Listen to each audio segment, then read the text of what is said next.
Horror कहानियां थी। रहस्यमयी गर्भ। 60 वर्ष की उर्मिला शहर के बाहरी हिस्से में अपने छोटे से घर में अकेली रहा करती थी। एक रात शहर में बहुत जोर का तूफान आया। जोर जोर से हवाएं और आंधी तूफान के साथ तेज बारिश होने लगी। उन आवाजों को सुनकर कोई भी घबरा जाता, लेकिन उर्मिला घर के सारे खिड़की दरवाजे बंद कर गहरी नींद में सो रही थी। रात के लगभग 12 बजे होंगे कि किसी ने उर्मिला के घर का दरवाजा खटखटाया। दरवाजे के खटखटाने की आवाज सुनकर उर्मिला की नींद खुलती है। आखिर इतनी रात को कौन आया होगा? उर्मिला जाकर दरवाजा खोलती है तो सामने लगभग 26 साल की बेहद सुंदर लड़की को खड़ा देख हैरान रह जाती है। कौन हो बेटा, और इतनी रात को इतने भयंकर तूफान में कहाँ भटक रही हो? चाची, आपने मुझे पहचाना नहीं? मैं आपकी दूर की रिश्तेदार शालिनी। अरे हाँ, बचपन में तुझे देखा था। इतनी जवान हो गई है, कैसे पहचान में आती? लेकिन तू यहाँ क्या कर रही है, और वो भी ऐसी अंधेरी तूफान भरी रात में? उर्मिला की बात सुनते ही शालिनी की आंखों से आंसू बहने लगे। वो फूट फूट कर रोने लगी। ये देखकर उर्मिला को कुछ समझ में नहीं आया और उसने शालिनी का हाथ पकड़कर घर के अंदर आने के लिए कहा। जैसे ही शालिनी घर के अंदर रोशनी में आई, उर्मिला की नज़र उसके पेट की तरफ गई, जिसे देखकर ये साफ पता चल रहा था कि वो प्रेग्नेंट है। अरे, तू तो पेट से है। ऐसी हालत में इतने भयंकर तूफान में आधी रात को बाहर भटक रही है। आखिर बात क्या है बेटा, मुझे सब कुछ साफ साफ बता। क्या बताऊं चाची, ये सब जिसकी वजह से हुआ है उसके बारे में बताने में भी मुझे शर्म आती है। मैंने घर वालों की मर्जी के खिलाफ जाकर एक लड़के से शादी कर ली थी, पर वो शादी के 1 महीने बाद ही मुझे छोड़कर चला गया।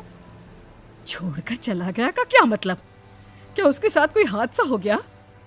नहीं, उसे कोई दूसरी लड़की पसंद आ गई और मेरी प्रेगनेंसी की खबर सुनते ही उसने मुझे बेसहारा छोड़ दिया। उसके बाद मैं अपने घर गई, लेकिन माँ पापा ने मुझे घर में कदम तक नहीं रखने दिया। तभी मुझे आपकी याद आई। कोई बात नहीं, कोई बात नहीं, तुमने यहाँ आकर अच्छा ही किया। एक काम करो, तुम आराम करो। वैसे भी ऐसी हालत में इतना घूमना फिरना और इस तरह आधी रात को बाहर भटकना ठीक नहीं होता। प्रेग्नेंट औरत को आधी रात को घर से बाहर नहीं निकलना चाहिए। बुरी आत्माएं उस पर अपना असर दिखा सकती है। और इतना कहकर उर्मिला ने शालिनी को एक दूसरे कमरे में जाकर आराम करने के लिए कहा। लेकिन जैसे ही शालिनी अपने कमरे में जाने लगी, अचानक से उर्मिला ने उसे रोक लिया। एक बात बताओ बेटा, तुम्हारा कौन सा महीना चल रहा है? पेट देखकर तो लगता है कि लगभग 6 महीने पूरे हो गए होंगे। उर्मिला की बात सुनकर शालिनी के होठों पर मुस्कुराहट आ गई। चाची जी, अभी सिर्फ 1 ही महीना हुआ है। शालिनी की बात सुन उर्मिला दंग रह गई। उसे समझ में नहीं आ रहा था कि प्रेगनेंसी के पहले ही महीने में शालिनी की हालत ऐसी क्यों थी। लेकिन फिर उसने बात को नज़रअंदाज कर शालिनी को आराम करने के लिए कहा और खुद भी कमरे में जाकर सो गई। अभी कुछ ही घंटे बीते थे कि अचानक से एक बच्चे के बड़े ही अजीबोगरीब बेढंगे तरीके से रोने की आवाज़ें उर्मिला के घर में गूंजने लगी। उन आवाज़ों को सुनकर उर्मिला की नींद फिर से खुलती है। ये अचानक बच्चे के रोने की आवाज़ कहाँ से आने लगी? उसने उठकर चारों तरफ देखा, पर वहां उसे कोई नजर नहीं आया। उर्मिला घबराते हुए शालिनी के कमरे में गई तो वहां उसे कमरे की दीवार पर एक बेहद खौफनाक साया नजर आया, जिसे देखकर उर्मिला बुरी तरह से घबरा गई। आखिर ये सब क्या हो रहा है? शालिनी, शालिनी उठो! उसने जोर जोर से आवाज देकर शालिनी को जगाने की कोशिश की, लेकिन ऐसा लग रहा था जैसे उसकी आवाज शालिनी तक पहुंच ही नहीं रही थी। कमरे की दीवार पर एक बहुत बड़ा और बेहद डरावने दिखने वाले इंसान का साया और एक बच्चे के अजीबोगरीब ढंग से रोने और चीखने की आवाजें अब उर्मिला को ज्यादा डराने लगी थी। उर्मिला को शालिनी की चिंता सताने लगी और उसने पूरी ताकत के साथ चीखकर शालिनी को आवाज लगाई, शालिनी! तभी अचानक सब कुछ एकदम पहले जैसा हो जाता है और उर्मिला की आवाज सुनकर शालिनी की नींद खुलती है। क्या हुआ चाची, आप इतनी तेज क्यों चिल्ला रही हैं? अब ठीक तो है ना? अभी अभी मैंने तुम्हारे कमरे में कुछ अजीब सा देखा। तुम ठीक हो ना शालिनी? मुझे यहाँ एक बच्चे के रोने की आवाज़ें आ रही थी। लगता है आपको मेरी कुछ ज़्यादा ही चिंता हो गई है। आपने मेरी प्रेगनेंसी के बारे में कुछ ज़्यादा ही सोच लिया होगा। मैं एकदम ठीक हूँ, आप आराम से सो जाइए। इतना कहकर शालिनी ने उर्मिला को फिर से अपने कमरे में जाने के लिए कहा और खुद भी जाकर सो गई। पर अब उर्मिला की आंखों से नींद गायब हो चुकी थी। अगली सुबह जब शालिनी उठी तो वो सीधा उर्मिला के पास आई। गुड मॉर्निंग चाची। तभी अचानक उर्मिला की नज़र शालिनी के पेट पर पड़ती है, जिस पर नीले रंग से एक अजीब सी आकृति नजर आ रही थी। शालिनी, ये तुम्हारे पेट को क्या हुआ? मैंने इतनी औरतों को देखा है, ऐसा तो किसी के साथ नहीं होता। शालिनी ने जैसे ही अपने पेट की तरफ देखा तो उसे वहां कुछ भी नजर नहीं आया। चाची कुछ भी तो नहीं है, सब कुछ एकदम नॉर्मल है। आपको क्या अजीब लग रहा है? इससे पहले कि उर्मिला उसके सवाल का कोई जवाब देती, अचानक से शालिनी के पेट में जोर जोर से दर्द होने लगा। वो बुरी तरह दर्द से तड़पने लगी। चाची, चाची। ये सब देखकर उर्मिला बहुत घबरा गई। उसने धीरे धीरे शालिनी के पेट को सहलाना शुरू किया, लेकिन शालिनी का दर्द कम नहीं हुआ। उर्मिला जाकर रसोई से पानी का गिलास लेकर आई और शालिनी को पानी पिलाने की कोशिश करने लगी। ले बेटा, पानी पी ले, तुझे आराम मिलेगा। ले ले। नहीं चाची, मुझे बहुत तेज दर्द हो रहा है। अरे थोड़ा पी ले बेटा। जैसे ही उर्मिला ने शालिनी को पानी पिलाया, उसने देखा कि गिलास में बचा पानी का रंग नीला पड़ गया और शालिनी की आंखें अजीब हो गई। उसके पेट पर बच्चे का एक डरावना चेहरा नजर आने लगा। ये सब देखकर उर्मिला की डर से हालत खराब होने लगी, पर तभी शालिनी का दर्द ठीक हो गया। बेटी, अभी तुम्हारा दर्द ठीक है तो ऐसा करो, तुम थोड़ी देर आराम कर लो। शालिनी को आराम करने के लिए कहकर उर्मिला तेज कदमों से चलकर घर से बाहर निकल जाती है और पास ही रहने वाली एक औरत कालिंदी के पास पहुंचती है। अरे उर्मिला बहन, बड़े दिनों बाद दिखाई दी, क्या हुआ? बहुत घबराई हुई सी लग रही हो, सब ठीक तो है ना? क्या बताओ कालिंदी बहन, मेरी एक दूर की रिश्तेदार आई हुई है। वो पेट से है और उसके साथ ना अजीब अजीब चीजें हो रही है। अब उर्मिला सारी बात कालिंदी को बताती है, जिसे सुनने के बाद काले जादू और तंत्र विद्या की माहिर कालिंदी एक ताबीज बनाकर उसे देती है। बहन, मुझे शालिनी पर किसी बुरी आत्मा का साया लगता है। ये ताबीज ले जाओ, आज रात को 12 बजे उसे पहना देना, फिर सब ठीक हो जाएगा। उर्मिला ताबीज लेकर घर वापस आती है और अब आधी रात के होने का इंतजार करने लगती है। जैसे ही आधी रात होती है, वो नींद में सोई शालिनी को ताबीज पहना शांति से अपने कमरे में आकर अपने पलंग पर लेट जाती है।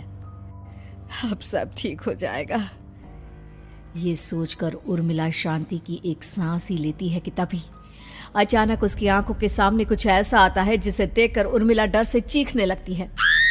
तुम कौन हो? कौन हो तुम? जाओ यहाँ से, जाओ जाओ यहाँ से। तभी उर्मिला की एक जोरदार दर्द भरी डरावनी चीख वहां पर गूंज गई। उर्मिला की आंखों के सामने एक बच्चा खड़ा हुआ था, जिसका पूरा शरीर किसी बूढ़े की तरह नजर आता था, लेकिन मुंह किसी नवजात बच्चे की तरह था। उसकी आंखें गुस्से से लाल थी और वो घूर घूर कर उर्मिला की तरफ देखा जा रहा था। कौन हो तुम? कौन हो? उर्मिला के चीखते ही वो बच्चा जोर जोर से रोने लगा।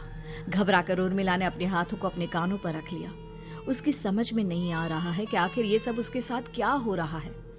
कौन हो तुम? कौन हो?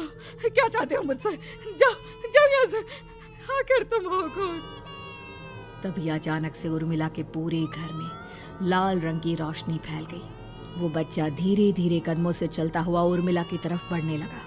किसी नवजात पैदा हुए बच्चे के जैसे उसके रोने की आवाज अब उर्मिला के कानों में गूंज रही थी। लेकिन कुछ ही सेकंड में वो चुप हो गया और उसने बेहद खतरनाक आवाज में उर्मिला के सवाल का जवाब दिया। मैं वो हूँ जो अब तक पैदा नहीं हुआ, लेकिन जब मैं पैदा हो जाऊंगा तो वो होगा जो अब तक कभी नहीं हुआ। क्या कहना चाहते हो तुम? ऐसा क्या हुआ जो अब तक नहीं हुआ? तबाही होगी, तबाही। सब कुछ खत्म हो जाएगा और ये जो लड़की मुझे जन्म देने वाली है, मैं उसका खून पी जाऊंगा, सारा खून। उस बच्चे की बात सुनते ही उर्मिला बुरी तरह घबरा गई। उसका एक बुजुर्ग आदमी जैसा शरीर, एक नवजात बच्चे जैसा चेहरा, ये दोनों ही बातें उर्मिला की समझ से बाहर थी। तभी वो बच्चा अचानक गायब हो गया। घर का माहौल फिर से पहले जैसा हो गया। लाल रंग की रोशनी भी अब गायब हो चुकी थी। उर्मिला दौड़कर शालिनी के कमरे में पहुंची, जहां वो गहरी नींद में सोई हुई थी, पर उसके गले का ताबीज गायब हो चुका था। उठो उठो शालिनी, उठो बेटा, मुझे तुमसे जरूरी बात करनी है। अरे चाची क्या हुआ? इतनी रात को आप परेशान क्यों कर रही हैं? सब ठीक है ना? अभी जब तुम सो रही थी ना, तो मैंने तुम्हारे गले में एक ताबीज पहनाया था। कहाँ गया बेटा, बताओ मुझे। शालिनी ने चारों तरफ अपनी नजरें घुमाकर देखा, लेकिन वहां पर कोई ताबीज नहीं था। वह हैरानी से उर्मिला के चेहरे की तरफ देखने लगी। उसे समझ में नहीं आ रहा था कि आखिर उर्मिला किस ताबीज के बारे में बात कर रही थी। नहीं चाची, यहाँ कोई ताबीज नहीं है। लगता है आपने कोई बुरा सपना देखा है। मैंने कोई बुरा सपना नहीं देखा। खैर छोड़ो, तुम अब सो जाओ, फिर सुबह बात करते हैं। डर और घबराहट की वजह से उर्मिला की आंखों से नींद तो जैसे बिल्कुल गायब हो गई थी। अगली सुबह उर्मिला बिना कोई देर किए गांव के बाहर एक छोटी सी झोपड़ी में रहने वाले बूढ़े पंडित के पास पहुंची। पंडित जी, मेरी मदद कीजिए। अरे आओ आओ उर्मिला, क्या हुआ? सब ठीक तो है ना? क्या बताओ पंडित जी, बहुत बड़ी मुसीबत है। मेरी दूर की एक रिश्तेदार लड़की पेट से है और उसके साथ बहुत डरावनी चीजें हो रही है। कल रात को तो एक अजीब सा दिखने वाला बच्चा मेरी आंखों के सामने आकर खड़ा हो गया था। ये तुम क्या कह रही हो? मुझे साफ साफ बताओ कि आखिर तुमने क्या देखा? उर्मिला ने अपने साथ हुई बीती रात की पूरी घटना पंडित जी को बताई, जिसे सुन पंडित जी के माथे पर चिंता की लकीरें उभर आई। अनर्थ होने वाला है, अनर्थ। बरसों पहले भी उस हैवान ने एक लड़की के पेट से जन्म लिया था और उसके बाद उस शहर को पूरी तरह से तबाह कर दिया। कैसी विपदा पंडित जी, कैसे बात कर रहे हैं आप? बताइए मुझे, और इसका उपाय क्या है? इसका उपाय तो है, लेकिन बहुत कठिन है। हो सकता है कि उस उपाय को करने के दौरान तुम्हारी जान भी चली जाए। मुझे मेरी जान की कोई परवाह नहीं, पर आप जिस तबाही के बारे में बात कर रहे हैं, बस वो नहीं होनी चाहिए। लाखों लोगों की जान बचाने के लिए मैं कुछ भी करूंगी। तो ठीक है, मेरी बात ध्यान से सुनो। बरसों पहले एक भयानक तांत्रिक ने अपनी तंत्र क्रिया के जरिए एक मासूम लड़की के साथ रिश्ता बनाकर उसके पेट से जन्म लिया था। इस तरह से वो अपने जैसे लोगों की संख्या इस दुनिया में बढ़ाना चाहता था। आपके कहने का मतलब है कि शालिनी के पेट से भी उस शैतान को जन्म लेना है, इसलिए उसने उसके साथ ये सब किया है। ठीक पहचाना तुमने। अब मैं तुम्हें एक ऐसा सिंदूर दूंगा जिसे तुम्हें ले जाकर उस लड़की के पेट पर लगाना होगा। क्या ऐसा करने से सब कुछ ठीक हो जाएगा? नहीं उर्मिला, ये सब इतना आसान नहीं। उस लड़की के पेट पर सिंदूर लगाने के बाद तुम्हें उसका पेट काटकर उस हैवान को बाहर निकालना होगा। नहीं पंडित जी, मैं ये सब नहीं कर सकती।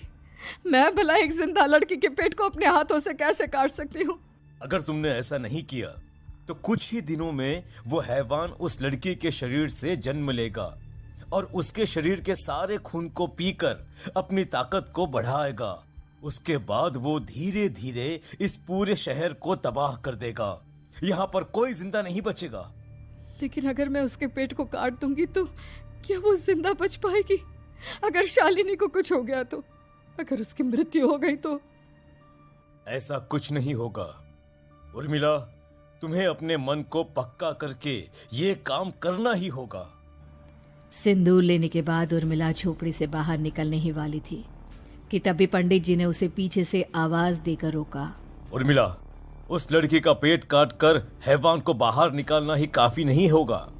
तुम्हें ध्यान रखना होगा कि ये सब करते हुए उस बच्चे का जो आधा बूढ़े का शरीर है उस पर सिंदूर की एक बूंद भी ना लगने पाए, क्योंकि अगर ऐसा हुआ तो वो तुम्हें और बाकी सबको कच्चा खा जाएगा।